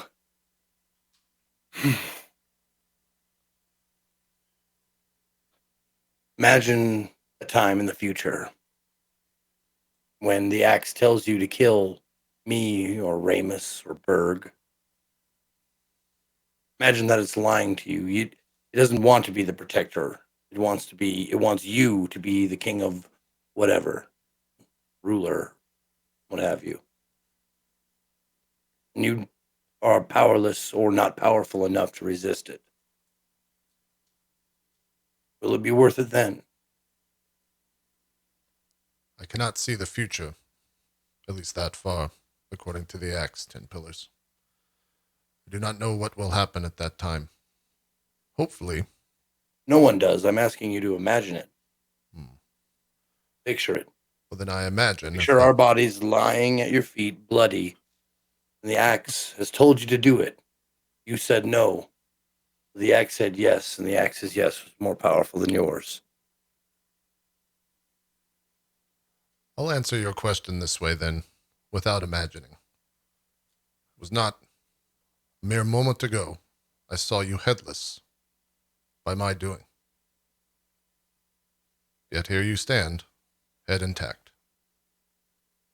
If there comes a time when I'm not able to control that, you will know, and so will Berg. Berg is probably the one that can stop me. I would hope. Why not leave it by now, before that has a chance to happen? Because then I'm left with my hands, 10 pillars. Like you said, they can crush a skull, but I need more than that, especially if we're dealing with gods.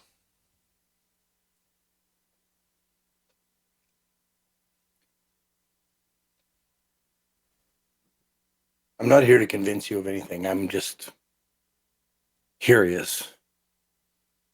I will say this. There are a lot of fine weapons in the world, most of which won't ask you to do awful things or show you awful visions. Live by your own thoughts and your own path that you make. But for the time being, we have more immediate matters with Bahath. Do you think that bringing Bahath to Gravedirt is the proper plan? I'm unsure. You said it yourself. You already want to control him. As soon as she learns of their existence, I would think she wants the same. She has the power to do it outside of simple words.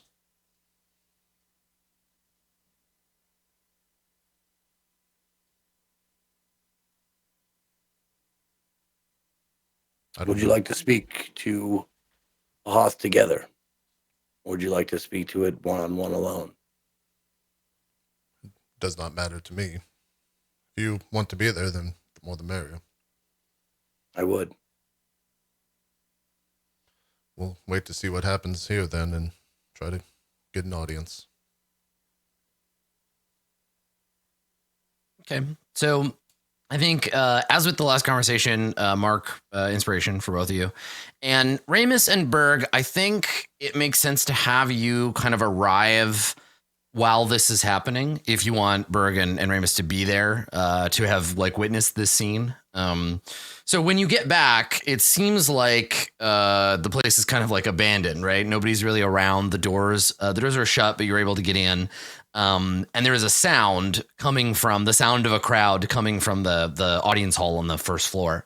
So you follow the sound and then you find everybody there kind of gathered up. And as you're arriving, the on the sort of stage area on the dais, the Awut starts to address everybody, saying to them effectively, like, I understand that everyone is concerned, that you're worried. Things have been tumultuous of late. We've been contesting with foes on what seemed like every side. But thanks to the work of our sister and the elder, we have been blessed by Imix, that this is a time of change for us, that our time has come. We've waited in the dark too long, and Imix has shown us the way forward. We have been given a burning brand to carry into that darkness. And Awut turns to kind of like go and open the door.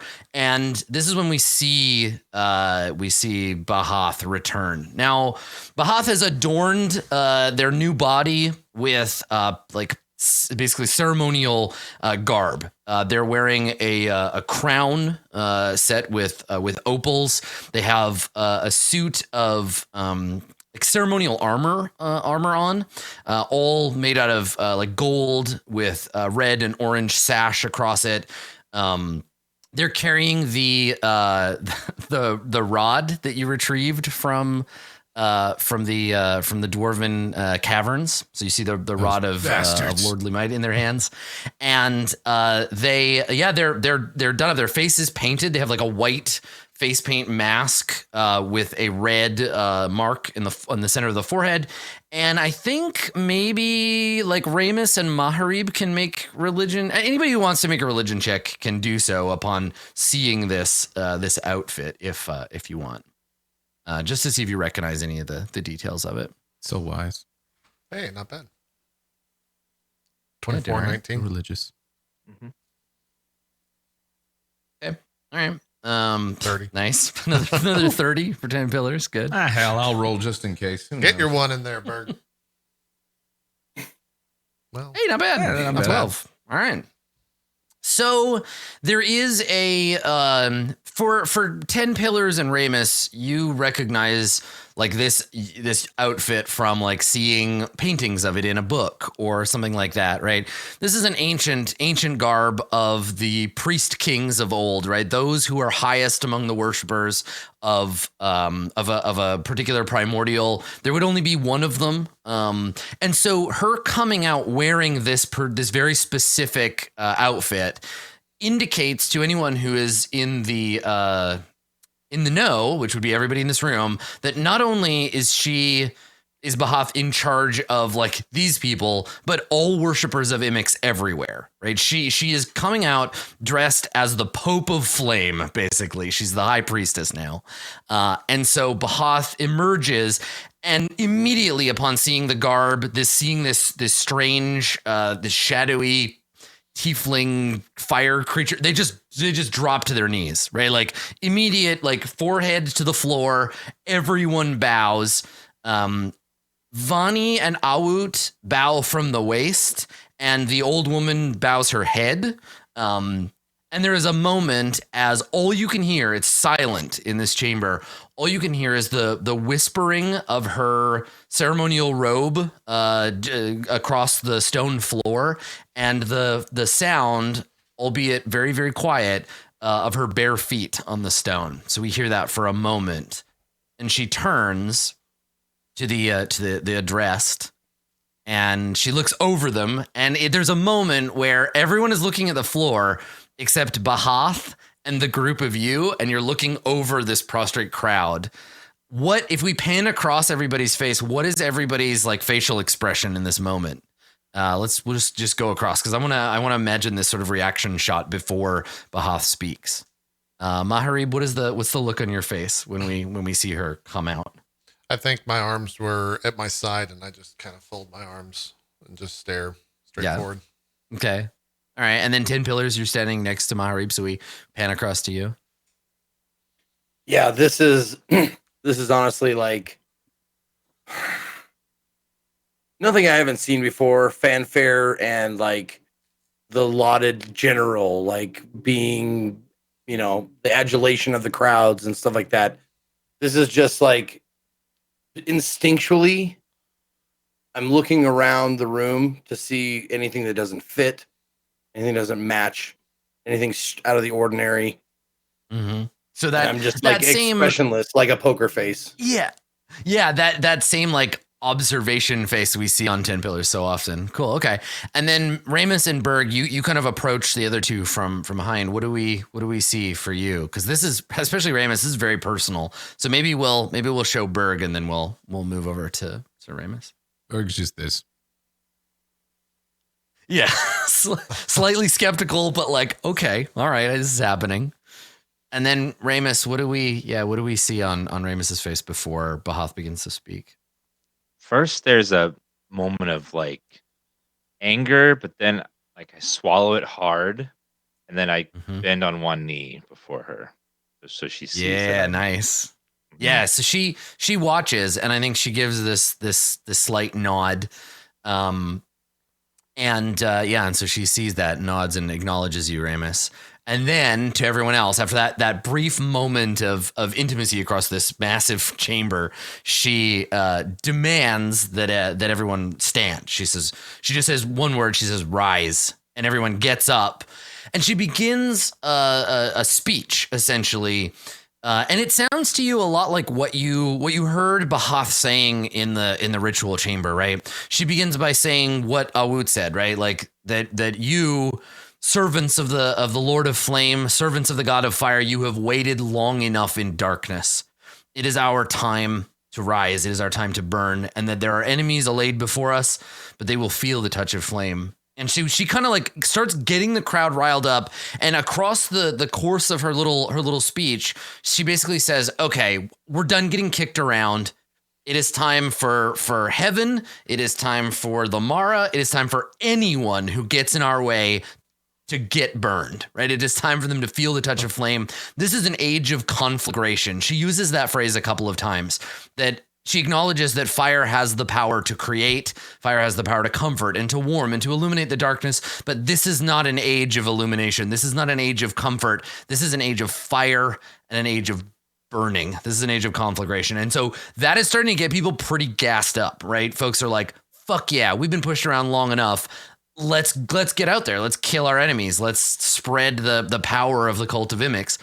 And she says that, she basically straight up says that she is here, delivered to you from Imix himself, and that she has only begun. She has only just donned the cloak of her power, and that in the coming days and weeks, that she is only going to grow in power and influence. And everyone in the room on the floor with you is just like so excited about this. They are cheering. There is a lot of shouting, and this energy in the room builds. And at the end of it, when she delivers sort of her last line, right, where she's like, "Now is the spark, tomorrow the flame, and in the end, all who oppose us will burn." And there's a big cheer that goes up over the crowd, and she just folds her hands over her chest and sits down in the throne. She turns and says something to Vani, and Vani, still looking kind of punch drunk, like Vani looks like feverish. She looks sick. She nods in agreement, but it's a half-hearted agreement. You can see that whatever Bahath told her, she just kind of is nodding out of habit. And I think at this point, the meeting becomes like all those who want to come forth and gain the blessing of Imix, right? Those who wish to touch the hem of my robe may do so. And so that is sort of what becomes. It all kind of pushes up to the front, and people start like clamoring for blessings, which she delivers imperiously. So meanwhile, while all this is going on, you watch this speech, this dramatic energy, the temperature of the room is raised. When all of that passes, the group of you are standing at the back of the crowd. What do you want to do? I look directly at Maharib. I just go, well, I guess the weapon idea is out. This is going to be a problem.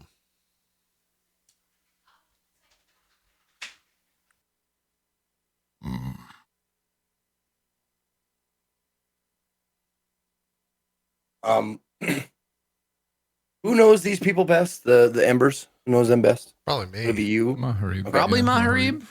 Okay. I spent the most time with them, at least. So I say it loud enough for the group to hear. So, who do you think's first on their burn roster? I don't know if they have a list. It's probably just whoever opposes Everybody. them. No, they have a secret book that Vani's been keeping. It's the burn book. It's got pictures of all the fugly sluts that they're gonna get rid of. It's very clearly laid out plan. I had to Not fucking hot at all. hold myself back from saying burn book. Burn book. God damn it. It's too perfect. It's on brand. It's on brand, yeah. This could work to our favor in dealing with Brave Dirt. They're the closest. She's gonna make all the mistakes that got them in here in the first place. They're gonna overreach their hand, try to battle too much at once, and end up back here a broken band of misfits again. Did they have a godlike being on their side the first time? Yes, they had a dragon before. They had the whole full power image. Looks where they got. Now she's just trapped in a body. Like, what's she gonna do? I guess we will find out, won't we? They need an We advisor. need to temper her and control that fire and make it work for us. But she's got to play smart, not this burn everything shit. I agree. Berg, while the three of them are talking, you notice there is a brief altercation of some kind on the stage. It's not a fight or anything, but you can't, you're too far away and there's too much noise to hear what's said, but you watch Vani try to leave the stage. Like, she turns, she says something to Aout that looks apologetic. She turns to leave. Aout grabs her wrist and says something angry to her. She pulls away. There is a moment where it's the only thing she could say is don't do that, or like, don't touch me, or let me go. And she turns and she walks off the dais. Aout looks at the old woman, and the old woman nods and then follows Vani.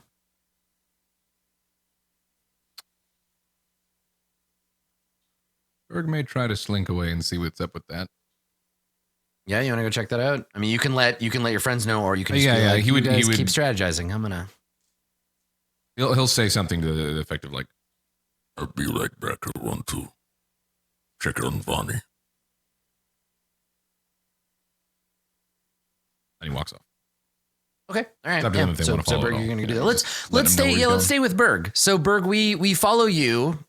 She hasn't gone far. You go out into the hall, and the two of them are having a conversation. But Vani, the old woman, is standing, and Vani is sitting on the floor, leaned against the wall. And when you walk out, the difference of sound is like night and day. It's suddenly like silent out here, and you can hear them saying. The old woman isn't speaking, but Vani says, "I don't feel right about this. I know that Bahath is a servant of the Fire Lord, but something feels wrong, Mother." And she shakes her head and says something too quiet for you to hear. And then you come out, and Vani and the old woman look up at you. Is everything fine, ladies? Vani gets up, but she needs help doing so. Like she has to lean on the wall to stand. Are you walking over while you're talking? Yeah. Okay. All right. So she's fucking super shaky. She gets up, and as you walk over, you notice that her eyes, which are normally like this bright kind of like amber color, are sort of faded and tinny looking. Her hair, which again normally like the color of flame, this kind of shifting color, seems like dull and almost like tarnished. And there's like beads of sweat on her forehead by her hairline, and she's got this kind of glazed over, like she almost looks like she's a concussion. Like she's seeing you, but she's not really focusing. And so you ask, like, is everything all right? And as you walk over, the old woman says, "So, this is Berg. Interesting." Yes, I'm Berg. And who might you be? She smiles and says, "Yes, we haven't had this conversation yet, have we? I've heard so much about you, I feel as though I know you already." You do not. I am Nisha. And Vani says to you, "Nisha is the Eldritch Mother. She is my mentor. I don't know the word in common. The spark from which my fire is born. She taught me everything I know." And Nisha kind of nods and is like putting her hand out like, "Okay, honey." Like she says, Berg's, I'm gonna Girl roll an likes to insight to talk. see what the old lady's like, kind of. Yeah. To find out, like, is she concerned for Vani right now, or is she like, what's her vibe right now? Like, you can't walk off the stage or whatever. Totally. Pretty decent. Okay, a 16. Yeah, not bad. Not bad. She is measuring the conversation in the sense that she is listening very carefully to what you say, watching what you do. She kind of reminds you of 10 Pillars, actually. Yeah. So she's got that same kind of like, she is reading you and reading Vani and reading the situation, and she is very, very smart.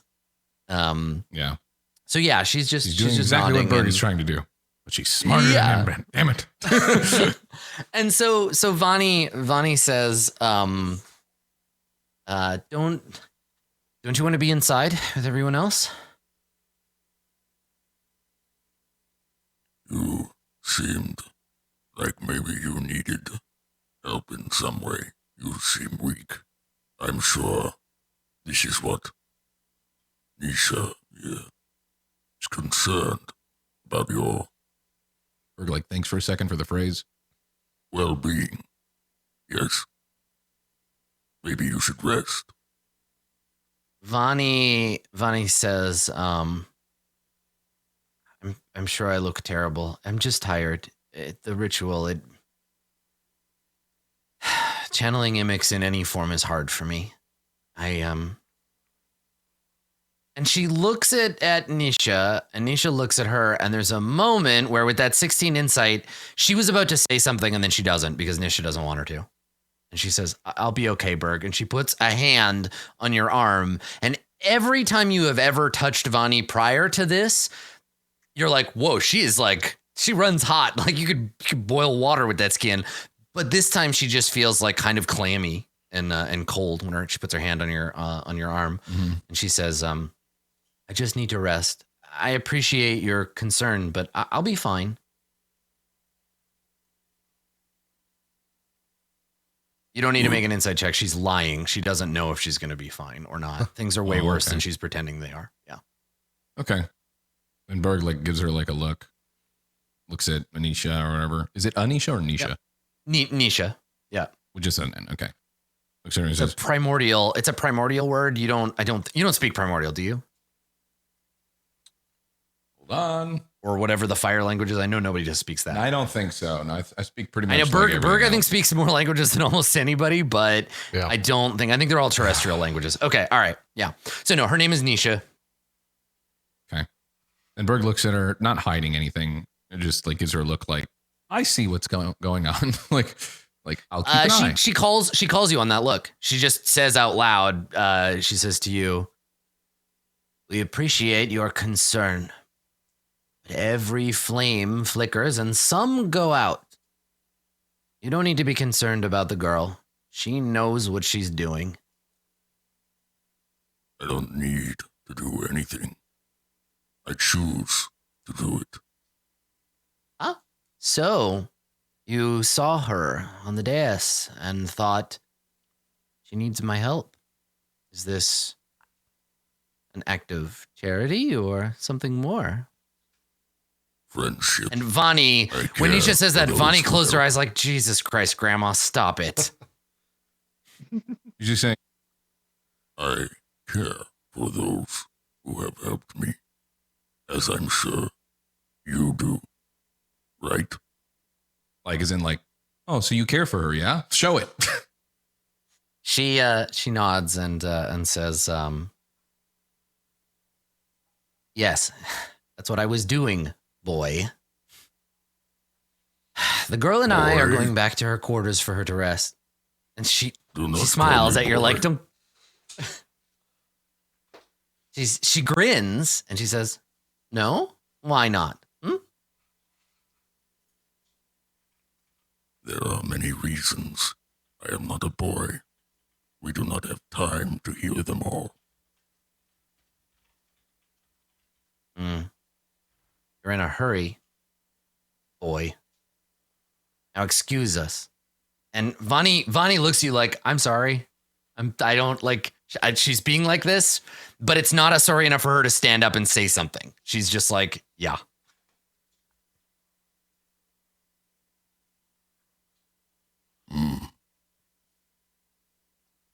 So if you need help, Vani.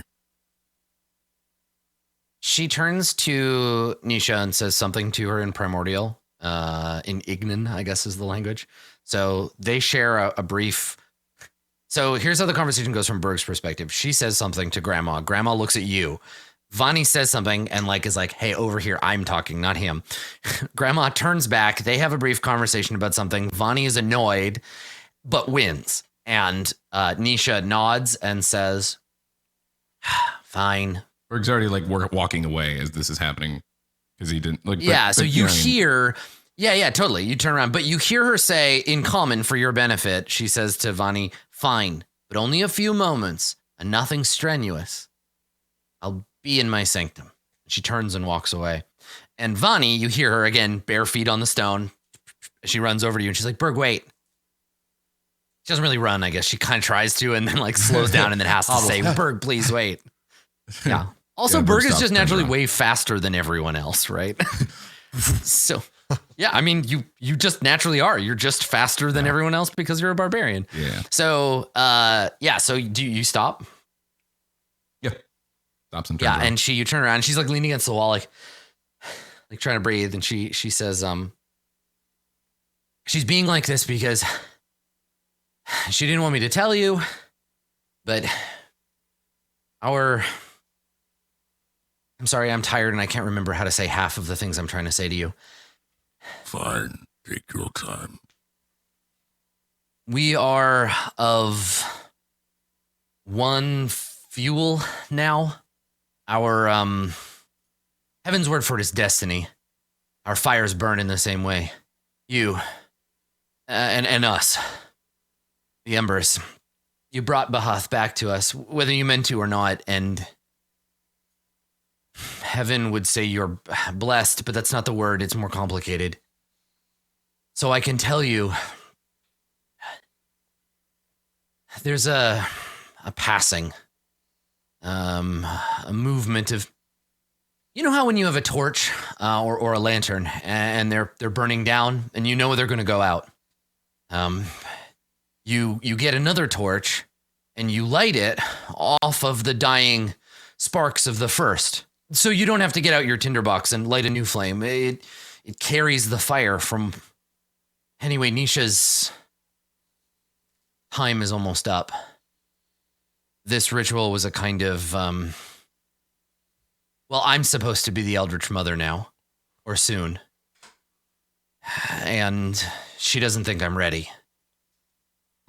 So she's upset, but Bahath says it's time, and so anyway, I do just need to rest. And again, she like puts her hand on your arm, like in a comforting, like, don't worry about me, I'm gonna be okay way. And this is a lot more personal than she said it before. You feel like she's returning to herself without, Nisha around. And she says, the problem is the ritual.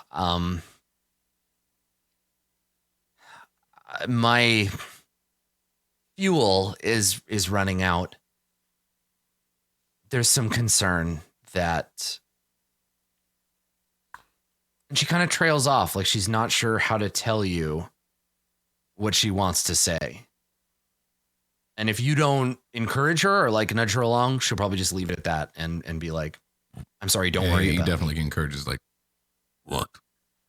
What exactly are you saying? Make a persuasion check. Do it with advantage. Okay. Did I just hit perception? I did. Whoops. You got it. You got your advantage there. You got the 20 instead of the 9. So much better. Hold on. That's perception. That's perception. I gotta that's your perception. Do you have a higher or a lower bonus? Lower for it's charisma if we're doing persuasion. That's what I'm saying. Because the dice are the same, right? So what's 17? Yeah, minus. Yeah, what's 17 minus your persuasion or whatever? -2 would be it. Okay, 15. So 15 instead. So still pretty good. Not the 20 you would have got if you were looking for something. But so she tells you something. She says, isn't it funny how we say that in common? I mean, don't worry.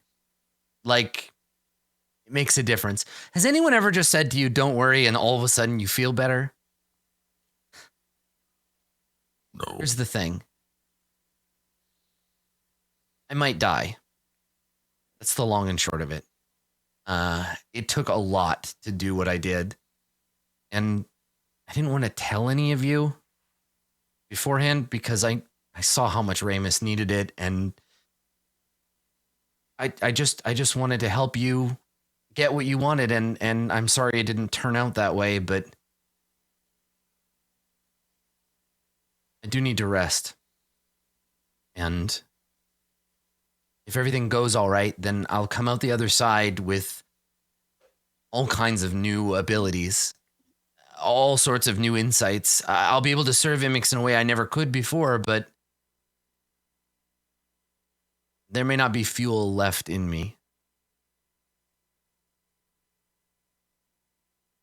I have to warn you, Berg.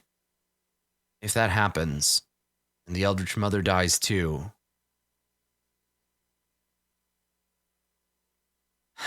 there'll be nobody to oppose Bahath, to temper them, except my brother. And my brother, he's good with humans, but part of a shaman's job is to translate the message.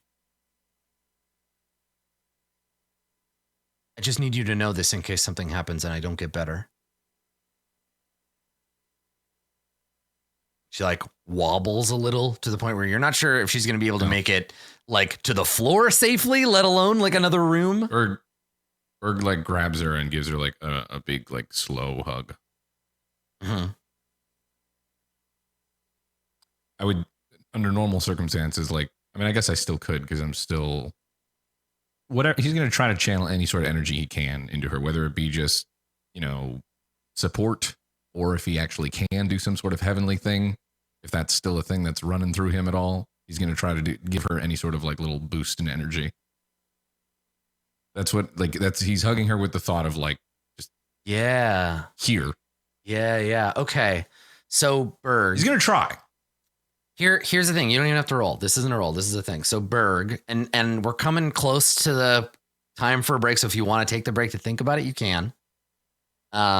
You were given a gift from heaven, a gift that would very thematically appropriately prevent you from dying. You can give that gift to her. That extra death save you've been trucking around. You can pass that to her. if you want to. So if you want to think about it, you can. If you want to just do it, you can just do it. That's cool too. God knows you have lots of other tricks for staying alive. So which one would I be losing? You normally have 4 death saves because you're special heaven's favorite, but you just go back to being a normal 3 death save mortal.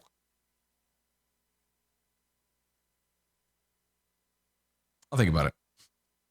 Okay. All right, cool. Yeah. Ponder it, right?